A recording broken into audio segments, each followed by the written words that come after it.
안녕하세요. 사연을 부탁해입니다. 오늘의 사연을 소개하겠습니다. 어느 날 거래처와 회의를 끝내고 부장님이 불러서 갔더니 제게 물었습니다. 유정씨, 조금 전에 왔던 거래처 현수씨 말이야. 어떤 것 같아?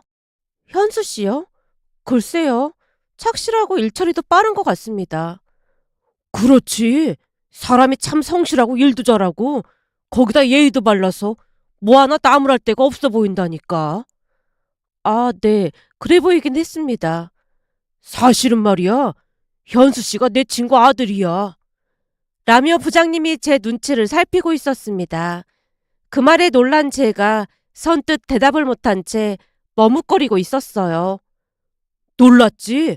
나도 웬만하면 말 안 하려고 했는데 아무리 봐도 현수가 유정 씨한테 마음이 있는 것 같아서 말이야. 저한테요? 부장님께서 잘못 보신 것 같은데요. 지금껏 일하면서 그런 느낌 받은 적 전혀 없거든요. 아니야.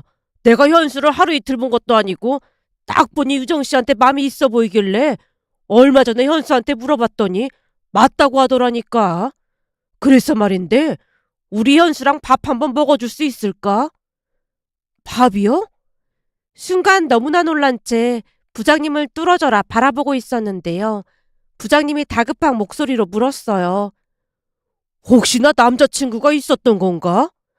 아닙니다. 그런 건 아닌데 아무래도 좀 불편할 것 같아서요. 라며 제가 돌려서 거절을 했지만 부장님이 다시 말을 꺼냈어요. 불편할 게 뭐가 있어? 그냥 밥 한번 먹자는 건데 정 불편할 것 같으면 소개팅이라고 생각하지 말고 그냥 편하게 나가서 밥이나 같이 먹으면서 일 얘기한다고 생각하면 되잖아. 내가 다른 사람 같았으면 이런 부탁도 안 하는데 그동안 유정씨 지켜보니까 참 마음에 들어서 부탁하는 거야. 그럼 내가 현수한테 그렇게 전달해 놓을게. 부장님의 부탁을 거절할 수가 없어 하는 수 없이 알았다고 대답하고 나왔는데요. 그동안 부장님이 예쁘게 봐주신 걸 그 누구보다도 잘 알고 있었기에 감히 거절을 할 수가 없었습니다. 하지만 현수 씨는 제가 생각했던 이상형과는 거리가 먼 사람이었어요. 우선 눈매가 날카로운 것이 제일 거슬렸는데요. 그 눈매로 인해 첫인상이 많이 차가워 보일 수밖에 없었고 그 예리한 눈매에서 뭔가 이해타산적인 눈빛이 보이기도 했습니다. 다만 첫인상과는 다르게 현수 씨는 인사성도 바르고 일적으로 무언가를 요청하면 피드백이 빠르긴 했습니다. 그랬기에 소개를 받으라는 말이 딱히 와닿지는 않았어요. 부장님 말을 거절할 수가 없으니 대충 나가서 밥만 먹고 적당한 말로 거절을 해야겠구나 싶은 생각뿐이었으니까요. 그렇게 시간이 지나 현수 씨를 만나기로 한 날이 되었고 시청역 근처 호텔 레스토랑으로 향했습니다. 레스토랑으로 가는 내내 적당히 둘러대고 헤어져야지라는 생각만 가득했고 잠시 후 레스토랑 안으로 들어갔는데요. 현수 씨가 먼저 와서 기다리고 있었습니다. 그리고 예상했던 대로 현수 씨는 예의 바르고 말도 조리 있게 잘했어요. 다만 말투가 상투적이고 비즈니스적인 느낌이었다고 해야 할까요? 역시나 제 스타일이 아니었기에 식사를 하는 내내 어색한 미소를 지은 채 적당히 대답을 했지만 현수 씨는 최선을 다해 어필하려 노력하는 모습이었습니다. 잠시 후 식사가 끝난 뒤 카운터로 갔는데요. 얼핏 보니 음식 가격이 몇십만 원이나 나온 것 같아 보였어요. 아무리 생각해봐도 부담스러운 금액이었기에 잠시 당황하다가 제가 먼저 말을 꺼냈습니다. 저기 현수 씨, 금액이 너무 많이 나온 것 같은데 더치페이 하는 게 좋을 것 같아요. 아닙니다. 제가 오늘 식사 대접하려고 일부러 비싼 식당으로 온걸요. 그러니까 신경 쓰지 마세요. 저는 오늘 유정 씨랑 같이 식사한 것만으로도 황송할 따름인걸요. 네? 제가 뭐 대단한 사람도 아닌걸요. 아니죠. 저한테는 엄청 대단한 사람입니다. 정말 미안하시면 다음에 유정 씨가 밥 한번 사주시던지요. 현수 씨는 영업을 하는 사람답게 역시나 말빨이 좋았습니다. 그 뒤에도 제가 돈을 보내주겠다고 몇 번이나 말했지만 현수 씨는 그저 밥을 사라는 말만을 할 뿐이었어요. 결국 얼마 뒤 밥을 사기 위해 다시 현수 씨를 만났고 식사를 하는 내내 현수 씨가 더욱 적극적으로 어필을 했습니다. 그러면서 조금씩 현수 씨의 말발에 넘어갔다고 해야 할까요? 말을 워낙 잘하다 보니 같이 있으면 왠지 대접받는 느낌이 들었으니까요. 거기다 첫 인상과는 다르게 차가운 사람도 아닌 것 같았기에 몇 번 더 만나보기로 했고 얼마 뒤 우리는 연인 사이가 됐습니다. 사귀는 동안 매너가 워낙 좋은 모습이었기에 점점 더 마음에 들기 시작했는데요. 식당을 가던 어디를 가던 예의 바르게 행동하는 모습이 더욱 마음에 들었던 것 같습니다. 우리가 사귄다고 했을 때 부장님이 축하한다며 밥까지 사주셨는데요. 거봐, 내가 딱 보자마자 둘이 잘 어울릴 것 같더라니까. 둘이 아주 잘 어울린다. 감사합니다. 이게 다 삼촌 덕분이에요. 현수 씨가 부장님께 삼촌이라는 단어를 사용했는데요. 사적인 자리에서는 현수 씨가 부장님을 삼촌이라고 불렀습니다. 그렇게 한 1년 정도 사귀는 동안 아무런 문제도 없었고 1년이 지나가면서 서서히 결혼 이야기가 나오기 시작했습니다. 우리 사귄 지 1년 넘은 것 같은데 혹시 결혼 생각해봤어? 결혼은 아직 생각 안 해봤어. 그럼 이제 슬슬 생각해보자. 우리 부모님은 내가 빨리 결혼하길 바라고 계시거든. 그래? 그럼 나도 한번 생각해볼게. 라며 제가 대수롭지 않게 대답했는데 그 뒤에도 현수 씨가 계속해서 결혼 이야기를 꺼냈습니다. 결국 얼마 뒤 남자친구네 집에 인사를 가게 됐고 정신을 차려보니 어느새 상견례 자리에 앉아 있었어요. 남친이 우리 부모님께도 아주 잘했기에 우리 집에서도 적극 환영하는 분위기였고 남친 부모님도 저를 마음에 들어 하셨습니다. 그러다 보니 자연스레 결혼을 서둘렀고 결혼 전 이것저것 상의를 하게 됐습니다. 어느 날 현수 씨가 먼저 말을 꺼냈어요. 나는 한 1억 5천 정도 모았는데 유정이 너는 얼마나 모았어? 나는 전에 따로 나와 살면서 부모님한테 미리 3억 정도 받은 게 있고 내가 모은 돈도 한 1억 정도는 될 것 같아. 부모님이 3억이나 주셨단 말이야? 동생이랑 똑같이 나눠주시기로 한 거라 난 미리 준 거지 뭐. 그럼 나랑 차이가 너무 많이 나네? 차이가 나다니? 그게 무슨 말이야? 그렇잖아. 넌 집에서 3억씩이나 도와주셨는데 너도 알다시피 우리 본가에서는 보태줄 형편이 안 되거든. 그러니까 내 입장에서는 많이 미안할 수밖에 없는 거잖아. 형편대로 하는 거지. 그런 게 무슨 상관이 있다고 그래. 난 괜찮으니까 신경 쓰지 마. 둘이 모은 돈 합하면 전세는 얻을 수 있겠다. 그럼 된 거 아닐까? 남친이 고개까지 떨군 채 미안해했기에 제가 급히 남친을 달랬는데요. 사실 우리 집은 여유로운 편이었기에 취업을 한 뒤 부모님께 3억을 증여받았습니다.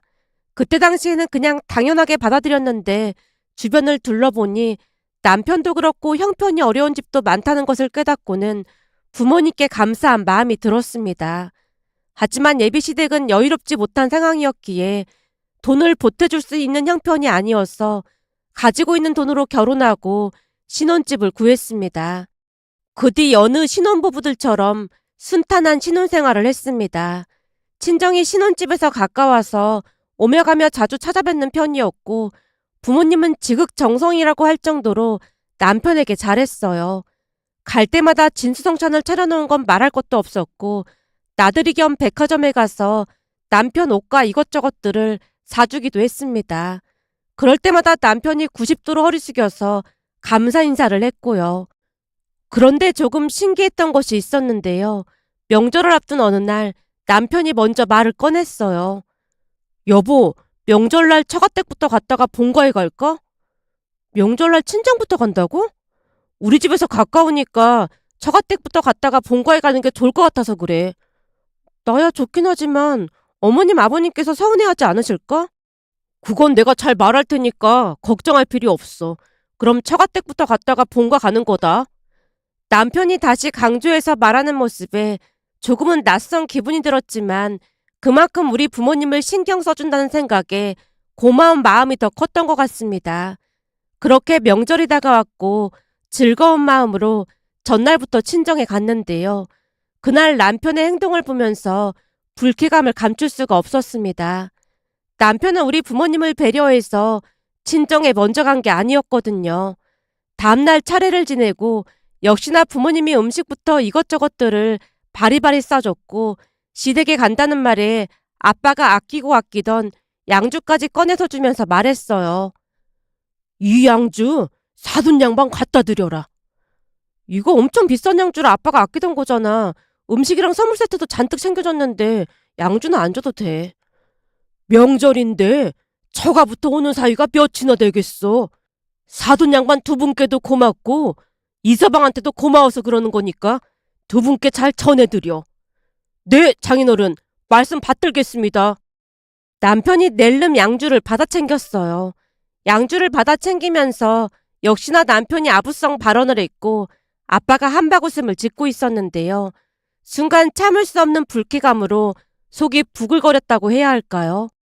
그도 그럴 수밖에 없었던 것이 부모님이 시댁에 가지고 가라면서 트렁크가 꽉 찰 정도로 챙겨줬지만 남편은 그저 받아 챙기기 바쁠 뿐이었어요. 그렇게 부모님이 챙겨주신 것을 잔뜩 싣고 시댁으로 내려가던 중 제가 불만스레 말을 꺼냈습니다. 여보, 엄마 아빠가 당신 온다고 엄청 신경 쓰신 거 알고 있지? 당연히 알고 있지. 그럼 부모님한테 용돈이라도 좀 드리지 그랬어. 장인 장모님 돈도 많으신데 내가 드리는 돈이 성에 차기나 하시겠어? 그냥 안 드리는 게 나아. 그래도 명절인데 성의 표시 정도는 했어야지. 사실 당신 행동 때문에 좀 맘 상했어. 내 행동 때문이라니? 내가 이런 말까지 안 하려고 했는데 당신이 명절에 굳이 우리 집부터 가자고 한 이유가 뭔지 알 것 같거든. 그게 무슨 말이야? 우리 부모님이 음식이랑 선물 같은 거 잔뜩 싸주시니까 이거 받아가려고 그러는 거라는 생각까지 들었어. 아까도 굳이 양주까지 받을 이유는 없었잖아. 그리고 받았으면 나올 때 당신이 조금이라도 성의 표시는 해야 하는 게 맞는 거잖아. 어떻게든 그게 당신은 맨날 받기만 하고 우리 부모님께 용돈 한 번을 안 드릴 수가 있어. 내가 방금 전에도 말했지만 손이 부끄러워서 못 드린 것뿐이야. 그러니까 오해는 하지 말아줘. 라며 남편이 침울한 목소리로 대답을 하는 모습에 저도 더 이상 따져 묻진 않았는데요. 그러면서 그냥 넘기고 지나갔던 제사 사건이 다시금 떠올랐습니다. 그 사건은 시어머님에게 전화가 걸려오면서 시작이 됐어요. 예, 곧 제사 지내야 하니까 다음 달 첫째 주 수요일 날 내려와라. 제사요? 결혼 후 첫 제사니까 와서 배워야지. 아, 네, 알겠습니다. 라며 제가 전화를 끊었는데요. 사실 친정에는 따로 제사가 없기도 했고 시어머님이 말한 날짜가 평일이라 조금 당황스러울 수밖에 없었습니다. 하지만 시어머님이 전화까지 해서 내려오라고 하는데 차마 거절을 할 수가 없어 남편과 상의를 했어요. 여보, 어머님이 제사 지내러 내려오라고 전화하셨더라고. 그래? 둘 다 회사 다니는 거 잘 알면서 왜 굳이 내려오라고 그래? 내가 엄마한테 전화해서 안 간다고 할까? 당신 불편할 거 아니야. 제사가 뭐라고 전화까지 해서 귀찮게 하는 거야. 내가 전화해서 한 소리 해야겠다. 남편이 휴대폰을 집어들고 전화를 하려고 하는 모습에 제가 급히 말렸습니다. 여보, 그냥 가자. 그럼 당신이 힘들 거 아니야. 그렇다고 지금 당신이 전화해서 뭐라고 하면 어머님이 얼마나 기분 나쁘시겠어. 나 괜히 찍히기 싫으니까 절대 전화하지 마. 역시 내가 현명한 사람이랑 결혼을 했다니까. 당신처럼 현명한 아내가 내 아내랑 얼마나 좋은지 모르겠어. 내려가면 내가 도와줄 거니까 당신은 별로 할 일도 없을 거야. 남편이 몸을 넙신대며 아첨을 해댔는데요. 어찌나 말을 번지름하게 하던지 딱히 기분이 나쁘진 않았습니다. 그렇게 얼마 뒤 제사를 지내러 내려갔는데 내려간 지 30분도 되지 않아 남편이 말했어요. 여보, 어떡하지? 아까 내려오면서 휴게소에서 고향 친구들한테 연락을 했거든? 근데 친구들이 다들 모인다고 난리도 아니더라고. 그래서 잠깐 나가봐야 할 것 같은데 미안해서 어쩌지? 내가 제사 음식 해야 한다고 말은 했는데 이 녀석들이 워낙 짓궂다 보니까 안 나오면 집으로 쳐들어온다고 하더라고. 어떡하지? 당신이 가지 말라고 하면 안 갈게. 남편이 안절부절 못한 채 묻는 모습에 차마 거절을 할 수가 없었습니다. 그럼 나가봐야지 별 수 없잖아. 얼른 다녀와. 정말? 역시 당신은 마음도 넓다니까. 근데 제사 음식이라고 해봐야 엄마가 다 알아서 할 거니까 당신은 뭐 할 것도 없을 거야. 대신 처갓댁 김장할 때 내가 가서 열심히 도울게. 남편 말을 곧이곧대로 믿고는 그날 최선을 다해서 제사 음식을 만들었습니다. 하지만 남편 말과는 다르게 시어머님이 작정을 하고 저를 부려먹었는데요. 얘, 나물을 그렇게 무치면 어떡하니? 넌 여지껏 나물도 한번 안 무쳐봤니? 대체 시집 올 때 뭘 배운 거야? 앞으로 자주 내려와서 음식도 배우고 해라. 얘, 뭐 하고 있어? 전 뒤집어야지. 라며 시어머님이 쉴 새 없이 잔소리라는 바람에 넋이 나갈 정도였습니다. 워낙 정신이 없다 보니까 시계를 볼 틈도 없었는데요. 잠시 후 고개를 들어 벽시계를 봤더니 점심 먹을 때가 한참 지나 있었습니다. 그 모습에 제가 시어머님에게 물었어요. 어머님, 우리 점심은 안 먹어요? 그냥 음식하면서 전 몇 개 집어먹으면 되는 거지. 이 바쁜데 따로 점심 차릴 시간이 어딨어. 넌 그 정도 눈치도 없으면서 회사 생활을 어떻게 하는 거니? 바쁘니까 얼른 하기나 해. 그리고 손이 너무 느린 것 같은데 좀 서두를 수 없는 거니? 라며 시어머님이 불만스레 말을 했습니다. 덕분에 그날 점심 저녁까지 다 굶은 채 음식을 만들었는데요. 잠시 후 시어머님이 제게 말을 했습니다. 조금 있으면 제사 지낼 시간이니까 현수한테 전화 넣어라. 네. 시어머님의 말에 제가 남편에게 전화를 했고 마치 기다렸다는 듯이 남편이 집으로 들어왔습니다. 당신 혹시 이 근처에 있었던 거야? 어? 아니야. 막 들어오던 길이었어. 제 물음에 남편이 눈을 피한 채 대충 대답했는데요. 시어머님이 대화에 끼어들었습니다. 여자가 그렇게 캐물으면 남자들이 질려하기 마련인 게야. 항상 남편 하는 거에 토달지 말고 순종해. 그래야 집안이 잘 돌아가니까 반드시 명심하고. 어머님, 요즘 세상에 남자 여자가 어딨어요. 너 지금 나한테 말대꾸하는 거니? 말대꾸가 아니라 부부가 서로 같이 배려를 해야 하는 게 맞는 거지. 여자만 잘한다고 집안이 잘 돌아간다는 건 좀 아닌 것 같아요. 한 사람만 참고 있는데 그게 어떻게 잘 돌아가는 거겠어요? 순간 시어머님 표정이 일그러졌고 한마디를 하려던 순간 남편이 먼저 말했습니다. 그렇지. 요즘 세상에 남자 여자가 어딨어. 그건 엄마가 잘못한 게 맞네. 여보, 오늘 고생 많았지? 내가 빨리 오려고 했는데 오랜만에 봤다고 다들 난리여서 올 수가 없었어. 다음부터는 안 그럴게. 라며 남편이 애교까지 부려대며 제게 사과를 했습니다. 그 모습에 더 이상 뭐라고 할 수가 없어 그냥 넘기고 말았어요. 하지만 남편이 일부러 저만 남겨두고 나갔다는 생각을 지울 수가 없었습니다. 시간이 지날수록 남편 말발에 놀아나고 있다는 확신이 들기 시작했으니까요. 그랬기에 명절날 시댁이 아닌 친정부터 간 곳에 대한 의구심을 떨쳐버릴 수 없었습니다. 더군다나 시댁에 갔더니 마치 기다렸다는 듯이 시어머님이 물었어요. 오늘은 뭘 얼마나 가지고 온 거니? 혹시 한우도 있는 거니?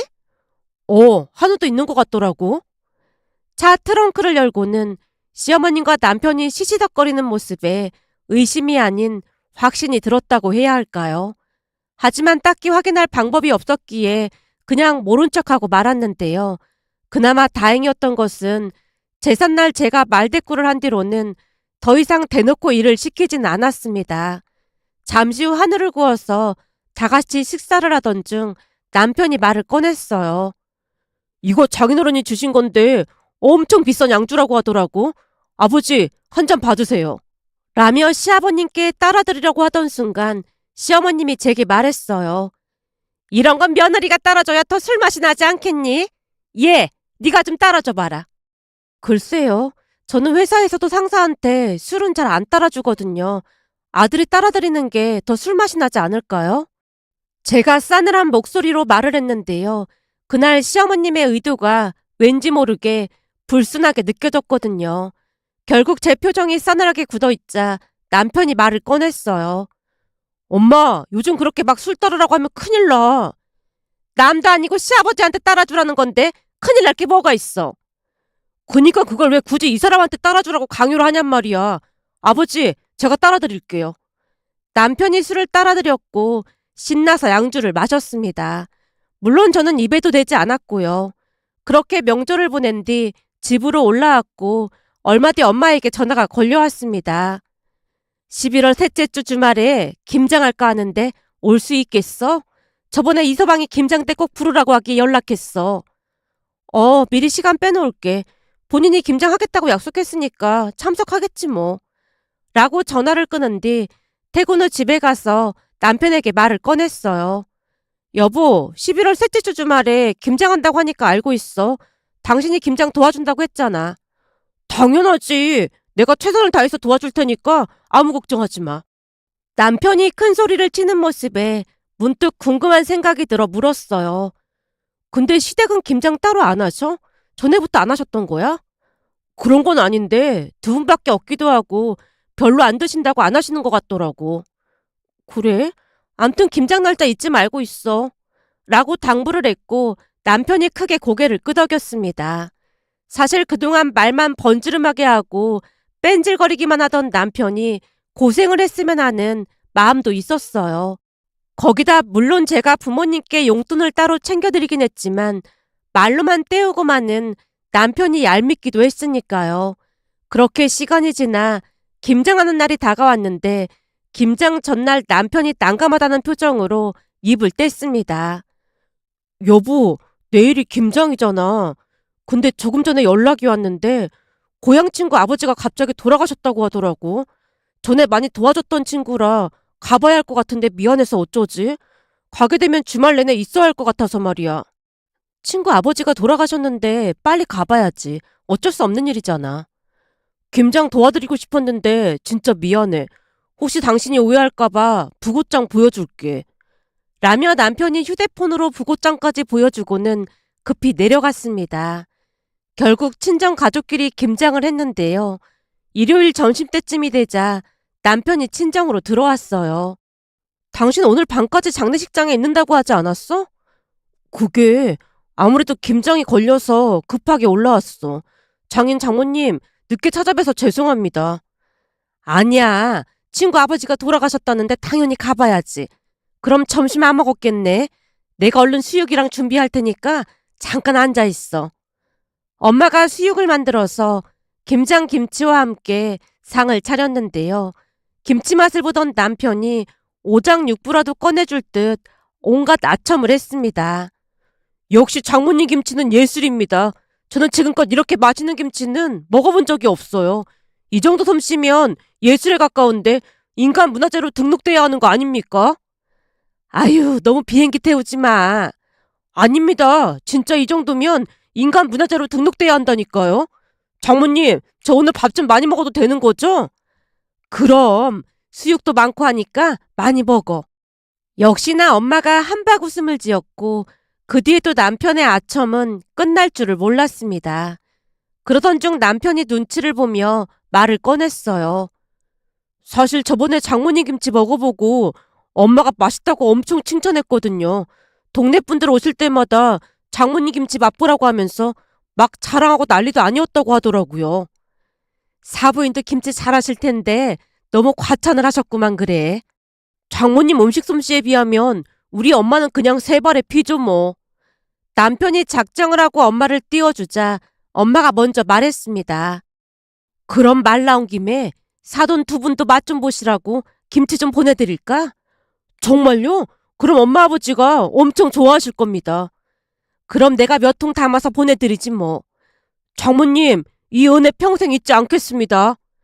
라며 남편이 자리에서 일어나 90도로 인사까지 했습니다. 그 모습에 엄마가 좋아서 어쩔 줄을 몰라 했고요.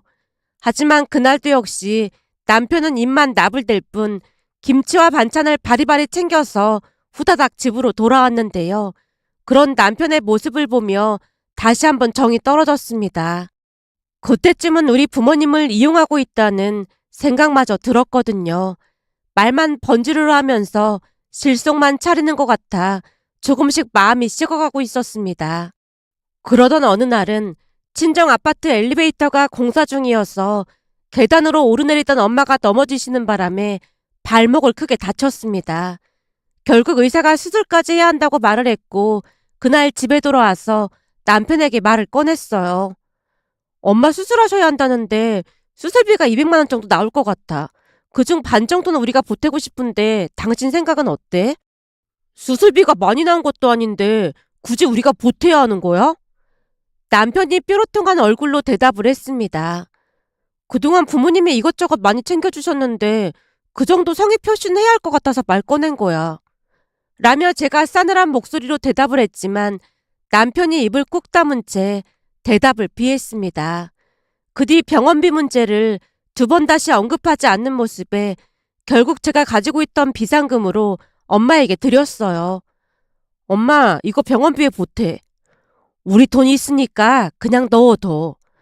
내가 이 정도는 해주고 싶어서 그래. 라며 억지로 엄마 손에 돈을 쥐어드렸습니다.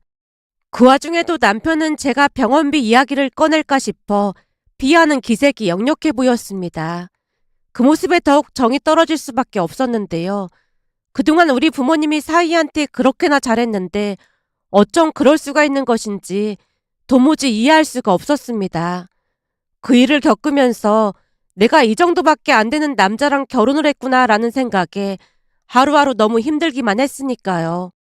결국 그 일로 인해 부부 사이에 조금씩 금이 가기 시작했고 한 달가량 거의 대화도 하지 않은 채 지냈습니다. 그리고 그때부터 이혼이라는 단어가 스멀스멀 피어올랐던 것 같습니다. 그런데 그 일이 있은 지 5개월쯤이 지난 어느 날 남편이 말을 꺼냈어요. 요즘 우리 사이가 좀 그렇잖아. 그래서 화해도 할 겸 내가 레스토랑 예약했거든. 내일 거기서 밥 먹으면서 서로 감정을 풀고 화해하자. 라며 설득하는 모습에 잠시나마 노력한다는 생각을 한 채 다음날 레스토랑으로 갔는데요. 남편이 먼저 제게 사과를 했습니다. 사실은 그동안 사는 게 힘들어서 돈 쓰는데 좀 인색했던 것 같아. 근데 생각해보니까 장모님 병원비 문제는 내가 너무 심했던 것 같아. 당신한테 진심으로 사과할게. 병원비 얼마 되지도 않는데 그냥 좋은 마음으로 드렸으면 좋았잖아. 그동안 우리 부모님이 당신한테 그렇게나 잘했는데 진짜 너무한 거야. 그러게, 내가 생각이 짧았던 것 같아. 난 단지 빨리 돈 모아서 집도 사고 할 생각뿐이어서 그랬어. 내가 다시 한번 사과할게. 라며 남편이 진심을 다해 사과하는 모습에 저도 기분이 조금씩 풀어져 갔고 같이 와인까지 마시며 많은 대화를 나눴습니다.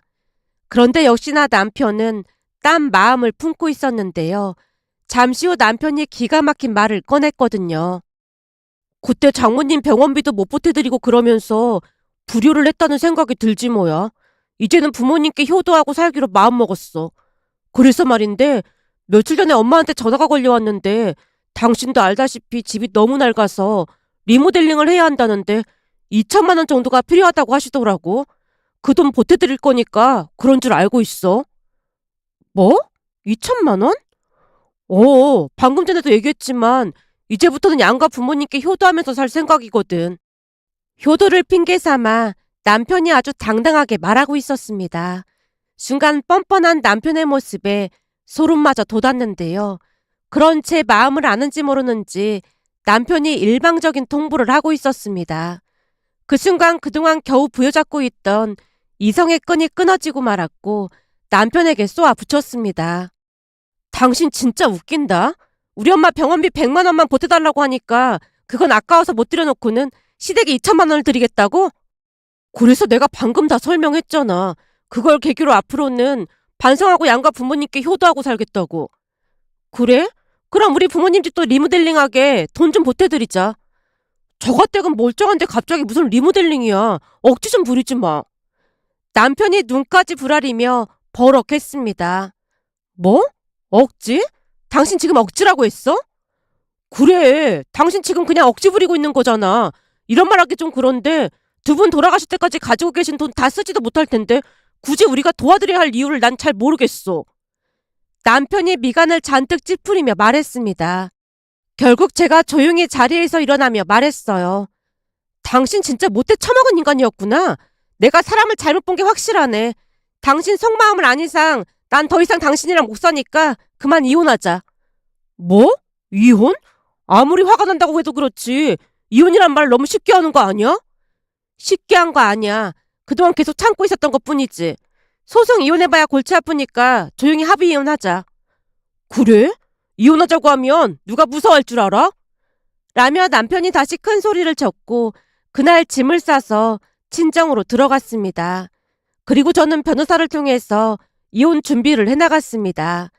처음에는 부모님도 놀라시는 듯 했지만 시간이 지날수록 부모님도 남편의 실체를 알았던 것인지 두 분 다 말리지 않았습니다. 오히려 엄마가 걱정스레 말을 했거든요. 사실은 그동안 나도 이 서방이 돈 욕심이 너무 많은 것 같아서 걱정도 되고 그랬어. 요즘 뉴스 보면 돈 때문에 별의별 짓을 다 하고 사달이 나는 경우도 많잖아. 그러니 우리 입장에서는 걱정이 되더라고. 네 생각이 그러면 맞는 거니까 빨리 정리하도록 해. 라는 부모님 말에 최대한 빨리 이혼을 진행했습니다. 이혼을 하면서도 남편의 행동에 다시 한번 기가 막힐 수밖에 없었는데요. 알고 봤더니 부모님이 주셨던 3억도 재산 분할이 된다고 생각을 했던 모양이었어요. 하지만 그 3억은 일방의 투기 재산이라 분할 대상이 아니라고 했습니다. 그 3억이 재산 분할 대상이 아니라고 하자 전 남편 얼굴이 말이 아니었는데요. 말은 번지르하게 그렇게나 잘하더니만 알고 봤더니 허당 중에 허당이었더라고요. 결국 결혼 후에 둘이 모은 재산을 정확히 나눠서 깔끔하게 이혼을 했습니다. 그런데 이혼을 하고 얼마 뒤 남편이 전화를 해서는 또다시 기가 막힌 말을 꺼냈습니다. 저기, 당신도 이혼녀가 돼보니까 보통 힘든 게 아니지? 나도 당신 생각 알았으니까 그만하고 우리 다시 합치자. 뭔 말도 안 되는 소리를 짓거리고 있어. 왜? 내가 가지고 있던 3억이 분할 대상이 아니라고 하니까 생각이 바뀌었나 보네? 당신은 꼭 그렇게 내 진심을 왜곡하더라? 그러니까 내 말은 나도 잘못한 게 있지만 당신도 잘못한 게 있으니까 좋게 좋게 다시 합치자 그 말이야. 내 신변에 무슨 일이 생길지 알고 너같이 돈에 미친 인간이랑 다시 합치겠냐? 주제 파악 똑바로 하고 살아. 라며 전화를 차단했는데요. 그 뒤 집에까지 쫓아와서 눈물까지 쏟으며 부모님께 빌어댔다네요. 물론 부모님은 대화조차 거부한 채 바로 내쫓아버렸고요. 아마도 그동안 우리 부모님이 잘해줬기에 울며 불며 매달리면 다시 받아줄 것이라 생각을 했던 모양입니다. 결국 그 사건 이후 전 남편에게 더 이상 연락이 오지 않았습니다. 문득 며칠 전 부모님과 김장을 하면서 예전 일들이 주마등처럼 스쳐 지나갔는데요. 생각해보니 전 시댁에서 김장을 하지 않았던 이유가 친정 부모님이 해준 김치를 얻어먹으려 그랬다는 확신이 들면서 세상에 이런 사람들이 또 있을까 싶어 이렇게 글 남겨봅니다. 오늘의 사연은 여기까지였습니다. 즐겁게 보셨다면 구독, 좋아요 부탁드립니다. 고맙습니다.